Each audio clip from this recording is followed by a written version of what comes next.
కాపు నేస్తం దగ్గర నుంచి మొదలెడితే ఈబీసీ నేస్తం వరకు, ఈబీసీ నేస్తం దగ్గర నుంచి మొదలెడితే ఆసరా వరకు, ఆసరా నుంచి మొదలెడితే సున్నా వడ్డీ దాకా, సున్నా వడ్డీ దగ్గర నుంచి మొదలెడితే విద్యా దీవెన దాకా, విద్యా దీవెన దగ్గర నుంచి మొదలెడితే వసతి దీవెన దాకా ఇలా పథకాలు అందుకుంటా ఉన్నా నా ప్రతి అక్క, నా ప్రతి చెల్లెమ్మ ఈరోజు కోరుకుంటా ఉన్నారు, నా తమ్ముడే ముఖ్యమంత్రిగా ఉండాలి, నా అన్నే ముఖ్యమంత్రిగా ఉండాలి, అప్పుడే మా బతుకులు బాగుపడతాయని కోరుకునే నా అక్క చెల్లెమ్మలందరూ కూడా జగన్కు అండగా తోడుగా ఈరోజు ఉన్నారు.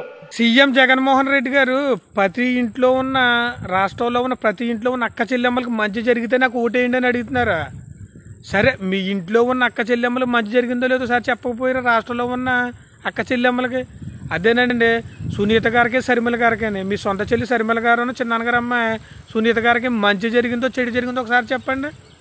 సరే, వాళ్ళకి మంచి జరిగిందో చెడు జరిగిందో మాట పక్కన పెడితే మీరు కనీసం వాళ్ళ కోసం ఒకసారి మాట్లాడండి. వాళ్ళేమో మాకు చెడు జరిగిందని చెప్తున్నారు సునీత గారు. మీరు చెడు జరిగినా మంచి జరిగినా ఒకసారి క్లారిటీ ఇవ్వండి. కానీ మంచి జరిగితే వాళ్ళకి మంచి జరిగిందని చెప్పండి, ప్రజలకు కూడా అర్థమవుతుంది కదా. రాష్ట్రంలో ఉన్న అక్క చెల్లెమ్మలందరికీ కూడా క్లారిటీ రావాలి కదా.